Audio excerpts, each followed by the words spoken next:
ছাত্ৰ-ছাত্ৰীসকল তোমালোকক পুনৰবাৰ মই ফ্লিপ ক্লাছলৈ স্বাগতম জনাইছোঁ। আজি তোমালোকক মই নতুন এটা বিষয়বস্তু লৈ পিনি দশম শ্ৰেণী বিজ্ঞানৰ তোমালোকৰ লগত আলোচনা কৰিম। এই তোমালোকে ছবি দুখনলৈ লক্ষ্য কৰাচোন। এই দুখন দোকানৰ ছবি আছে, পাচলিৰ দোকান।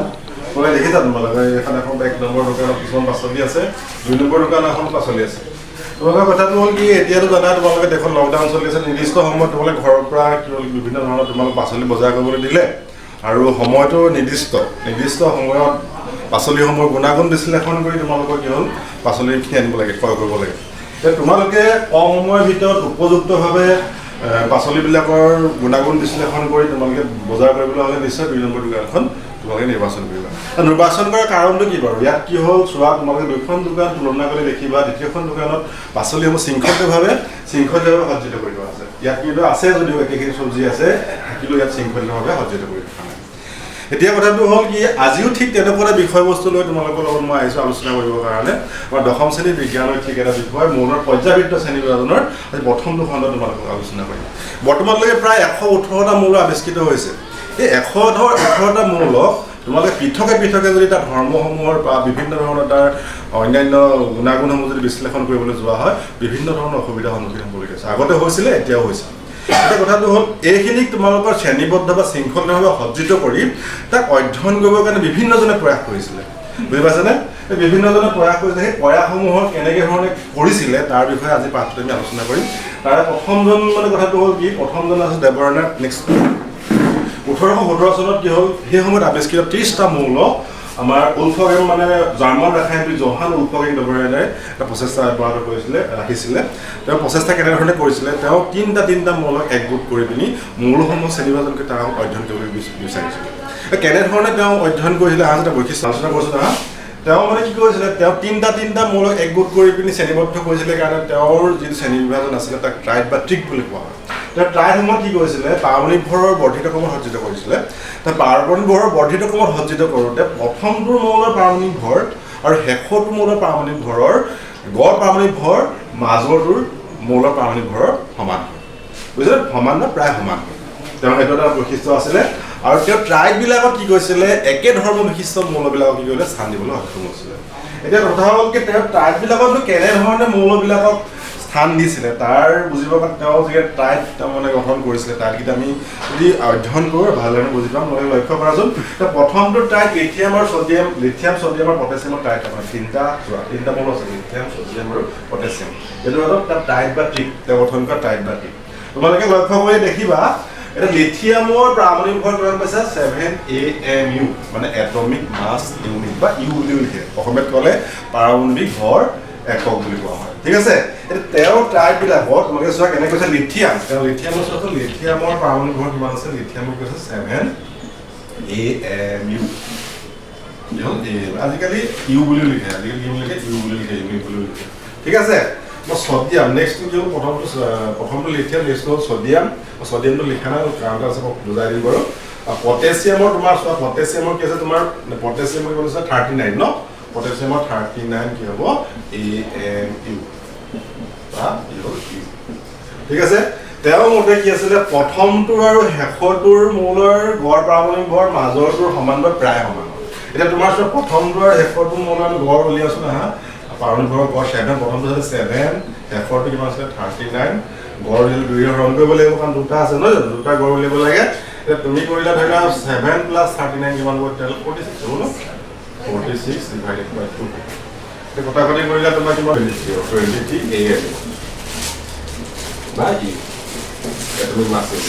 ঠিক আছে, এতিয়া কি দেখিলোঁ চোৱা, প্ৰথমটোৰ আৰু শেষৰটোৰ পাৰমাণৱিক ভৰৰ গড় মানটো কি হ'ব, মাজৰটোৰ সমান হ'ব। ট্ৰাইডৰ তেওঁ বহিছে। নেক্সট তেওঁ গঠন কৰা আৰু 2টা ট্ৰাইড গঠন কৰিছিলে, সেইকেইটা চোৱা ফ্ল'ৰিন, ব্ৰমিন আৰু আয়ডিন। তোমালোকে লক্ষ্য কৰিলে একেধৰণৰ প্ৰথমটোত আমি যেনেধৰণৰ দেখিছোঁ ঠিক একেধৰণৰ দেখিম, অনুৰূপ কাৰ্য আমি দেখিম। তোমালোকে চোৱা, ফ্ল'ৰিনৰ তোমাৰ চোৱা, ফ্ল'ৰিনৰ পাৰমাণৱিক ভৰ 35.5। ঠিক আছে, তাৰপৰা ব্ৰমিনৰ কি হ'ল 7, লিথিয়াম, ছডিয়াম আৰু পটেছিয়াম। নেক্সটটো হ'ল ক্ল'ৰিন, ব্ৰমিন আৰু আয়ডিন। তাৰপিছত কেলছিয়াম, ষ্টোনেছিয়াম আৰু বেৰিয়াম। ঠিক আছে, নেক্সট এতিয়া কথাটো হ'ল কি, দেৱৰনাথে শ্ৰেণীবদ্ধ শৃংখলিতভাৱে শ্ৰেণীবদ্ধ কৰি অধ্যয়ন কৰিছিলে যে তেওঁ বহুত সীমাবদ্ধতা বা আঁতৰ হৈ গৈছে। বুজি পাইছানে শ্ৰেণীবদ্ধ বা আগবাঢ়ি গৈছিলে এই সীমাবদ্ধতাবিলাক কি হ'ল ডবৰাইনাৰ যিখিনি শ্ৰেণী বিভাজন কৰিছিলে সেইখিনি ব্যৱহাৰ উপযোগী নাছিলে কেলে নাছিলে তোমাৰ চোৱা এটা মৌলৰ বিষয়ে অধ্যয়ন কৰাটো আৰু তিনিটা মৌলক একগোট কৰি অধ্যয়ন কৰা কি হ'ল একে কথা বিশেষ পাৰ্থক্য নাথাকে সেইকাৰণে ব্যৱহাৰ উপযোগী নাছিল তাৰোপৰি তেওঁ সেই সময়ত কেইটা আৱিষ্কাৰ 30টা মৌল 9টা মাত্ৰ টাইপ 9টা মৌলৰহে টাইপ তিনিটা টাইপ তিনিটা 9টা মাত্ৰ গতিকে তেওঁ এইখিনি যথেষ্টখিনি সীমাবদ্ধতা হৈ গৈছিলে নেক্সট এতিয়া কথাটো হ'ল কি তোমাৰ ডবৰাইনাৰ যিখিনি সীমাবদ্ধতা ৰৈ গৈছিলে সীমাবদ্ধতাখিনি তেওঁ কি কৰিছিলে তাৰপিছত নিউলেন্স 1866 চনত ইংৰাজ বিজ্ঞানী জন নিউলেন্সে কি হ'ল এটা অষ্টসূত্ৰ প্ৰদান কৰি সীমাবদ্ধতাবিলাক দূৰ কৰিবলৈ যত্ন কৰিছিলে বুজি পাইছানে তেওঁ সেই সময়ত তেখেতে কি কৈছে 56টা মৌলৰ বিষয়ে অৱগত হৈছিলে দেই আৰু যেনেকৈ ডবৰাইনাৰ পাৰমাণৱিক বৰ্ধিত ক্ৰমৰ মৌলবিলাক শ্ৰেণীবদ্ধ কৰিছে ঠিক একেধৰণে নিউলেন্সে কি কৰিছিলে পাৰমাণৱিক বৰ্ধিত ক্ৰমতে কি কৰিছিলে 56টা মৌলক কি কৰিছিলে তেওঁ সজ্জিত কৰিবলৈ যত্ন কৰিছিলে আৰু তেওঁৰ মতে কি হ'ল প্ৰথমটো মৌলৰ যেতিয়া ধৰ্ম 7টা মৌলৰ পিছত প্ৰথমটো মৌলৰ পিছত 7টা মৌলৰ পিছত অষ্টমটো মৌলত ধৰ্ম পুনৰাবৰ্তিত বুলি তেওঁ কৈছিলে সেইটো তেওঁৰ অষ্টসূত্ৰ আছিলে তেওঁ মানে কথা ডবৰাইনাৰ যিখিনি তোমাৰ সীমাবদ্ধতা পাইছিলে সীমাবদ্ধতাখিনি কিছু হ'লেও তেওঁ কি কৰিছিলে দূৰ কৰিবলৈ যত্ন কৰিছিলে নেক্সট এতিয়া কথাটো হ'ল নিউলেন্সৰ অষ্টসূত্ৰটো কেনেধৰণৰ ধৰি লওক মানে তোমালোকৰ কেনেধৰণে শ্ৰেণীবদ্ধ কৰিছিলে তাক বুজিব কাৰণে তাৰ বৈশিষ্ট্য যদি আলোচনা কৰোঁ ভালদৰে তোমালোকে বুজিব পাৰিবা তোমালোকে চোৱাচোন নিউলেন্সৰ অষ্টসূত্ৰত আটাইতকৈ কম পাৰমাণৱিক কি হ'ল হাইড্ৰজেনতে আৰম্ভ কৰিছিলে আৰু আটাইতকৈ 56টা মৌলতো 56তম স্থানত থকা মৌলত থৰিয়ামত শেষ কৰিছিলে তেওঁৰ মতে কি আছিলে প্ৰতি 8টা মৌলৰ পাছত মৌলৰ ধৰ্মৰ পুনৰাবৰ্তিত হৈছে 7 নম্বৰৰ পিছত অৰ্থাৎ 8 নম্বৰটোত কি হৈছিলে মৌলবিলাক ধৰ্মৰ পুনৰাবৰ্তিত কৰিছিলে তাকে বুজিবৰ কাৰণে তোমালোকে চোৱাচোন মই এটা মৌলৰ শাৰী বিভিন্ন ৰংযুক্ত মৌলৰ শাৰী তোমালোকক দিছোঁ তোমালোকে লক্ষ্য কৰিবা ইয়াত চোৱা হাইড্ৰজেন লিথিয়াম বেৰিলিয়াম বৰণ carbon nitrogen oxygen fluorine sodium magnesium aluminium silicon phosphorus sulphur chlorine ঠিক আছে ইয়াত তোমালোকে লক্ষ্য কৰিলে দেখিবা লিথিয়ামৰ তোমাৰ সেউজীয়া ৰংটো ছডিয়ামৰ লগত মিলাই দেখিছে ছডিয়াম লিথিয়ামৰ পৰা আৰম্ভ কৰিছে লিথিয়াম 1 2 3 4 5 6 7 7ৰ পিছত 8 নম্বৰ স্থানত লিথিয়ামৰ লগত ছডিয়ামৰ মিলিছে অৰ্থাৎ ৰংকেইটা একে হৈছে অৰ্থাৎ কি হ'ল লিথিয়ামৰ ধৰ্মটোৱে ছডিয়ামৰ ধৰ্মৰ মিলে এই কথাটো হ'ল আমাৰ সংগীতৰ 8টা স্বৰ যে আছিলে সা ৰে গা মা পা ধা নি পুনৰ সাটো পুনৰাবৃত্তি কৰে ঠিক আছে ইয়াত চোৱা লিথিয়ামতে সা হ'ল বেৰিলিয়ামত ৰে হ'ল বৰণত গা হ'ল কাৰ্বনত মা হ'ল নাইট্ৰজেনত পা হ'ল অক্সিজেনত ধা হ'ল ফ্ল'ৰিনত নি আৰু ছডিয়ামত সা হ'ল সাৰ পৰা সা পুনৰাবৃত্তি হৈছে অৰ্থাৎ পুনৰাবৃত্তি হৈছে অৰ্থাৎ কি হ'ল লিথিয়াম আৰু ছডিয়ামৰ ধৰ্ম একে ঠিক একেদৰে বেৰিলিয়ামৰ পৰা চাহ আৰম্ভ কৰি মেগনেছিয়ামত শেষ হৈছে দেখিছানে অৰ্থাৎ বেৰিলিয়াম আৰু মেগনেছিয়ামৰ ধৰ্ম একেদৰে তোমাৰ বৰণ আৰু কাৰ্বন মিলিব এলুমিনিয়াম ঠিক আছে কাৰ্বন আৰু ছিলিকনৰ লগত মিলিব হয় নহয় নাইট্ৰজেনে কাৰ লগত মিলিলে ফছফৰাছ অক্সিজেনে কাৰ লগত মিলিব ছালফাৰ হয়নে আৰু ফ্ল'ৰিন আৰু ক্লৰিন ঠিক আছে এতিয়া তোমালোকে নিউলেন্সৰ অষ্টসূত্ৰ নিশ্চয় বুজি পালা নেক্সট এই কথাটো হ'ল কি নিউলেন্সৰ যিটো শ্ৰেণী বিভাজন ডবৰাইনাৰতকৈ কিছু সফল হৈছিলে যদি তেওঁৰ কিছু বহুত বিফলতা ৰৈছে বুজিছানে সেই বিফলতাসমূহনো কি তোমালোকে চোৱা এই সূত্ৰটো কি হ'ল তোমাৰ সেই সময়ত 56টা মৌল আৱিষ্কৃত হৈছিলে তেওঁ মানে হাইড্ৰজেনৰ পৰা আৰম্ভ কৰি 56তম মৌল কি হ'ল তোমাৰ থৰিয়ামত শেষ কৰিছিলে যদিও তেওঁৰ যিটো সূত্ৰ অষ্টসূত্ৰটো কেলছিয়ামলৈকে প্ৰযোজ্য পোৱা গৈছিলে বুজি পাইছেনে কলৈকে পাইছিলে কেলছিয়ামলৈকে প্ৰযোজ্য পোৱা গৈছিলে আৰু নিউলেন্সে কি হ'ল প্ৰকৃতিত 56টা মৌল আছে বুলি ভাবিছিল ভৱিষ্যতে কোনো ধৰণৰ মৌল আৱিষ্কৃত হ'ব তাৰ কোনো ধাৰণা দিব পৰা নাছিলে সেইটো আপোনালোকৰ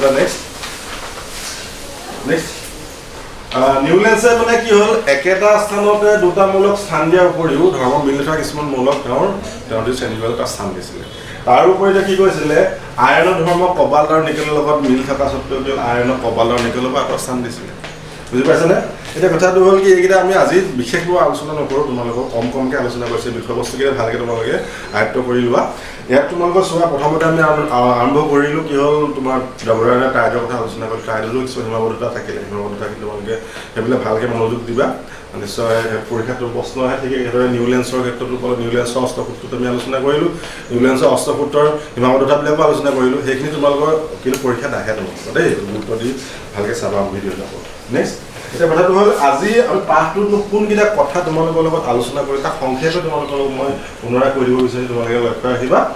চোৱাচোন, প্ৰথমতে কি হয়, মৌলৰ সিহঁতৰ ধৰ্মভিত্তি শ্ৰেণীবিভাজন কৰা, মৌলবিলাকক কি হ'ল সিহঁতৰ ধৰ্মভিত্তি কি কৰা হয়, শ্ৰেণীবিভাজন কৰা হয়। আৰু 1817 চনত জাৰ্মান ৰাসায়নিক জোহান উৎসৱে কি কৰিছিলে, ডবাৰাইনাৰে কি কৰিছিলে, একে ধৰ্ম বিশিষ্টসমূহক কি কৰিছিলে, একেটা গোটত ৰাখি পিনি শ্ৰেণীবিভাজন কৰিছিলে।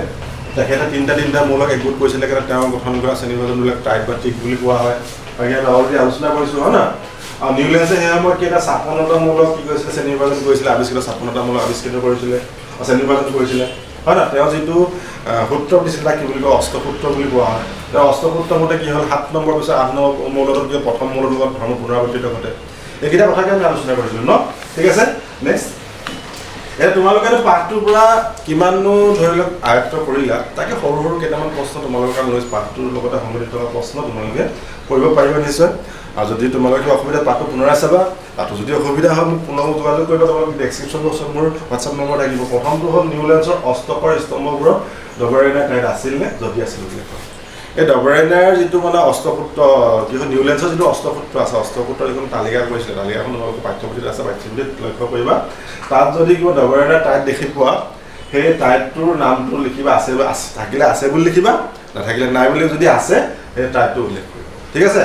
নেক্সটটো হ'ল ডবাৰাইনাৰ শ্ৰেণীবিভাজনৰ সীমাবদ্ধতাবোৰ লিখা, সেইটো অলৰেডি তোমালোকৰ লগত মই আলোচনা কৰিছোঁ, তোমালোকে নিশ্চয় পাৰিবা। নেক্সটটো হ'ল নিউলেঞ্চৰ অষ্টসূত্ৰৰ সীমাবদ্ধতাবোৰ লিখা, ঠিক আছে। ঠিক আছে, আজিলৈ পাঠটো মই ইমানতে সামৰণি মাৰিছোঁ। তোমালোকে যদি ইয়াত কিবা জটিলতা পোৱা, নিশ্চয় মোৰ ডেছক্ৰিপশ্যন বক্সত মোৰ হোৱাটছআপ নম্বৰ থাকিব, তোমালোকে যোগাযোগ কৰিবা, ঠিক আছে। ইয়াৰ পৰৱৰ্তীখনে তোমালোকৰ লগত মই পুনৰ আলোচনা কৰিম।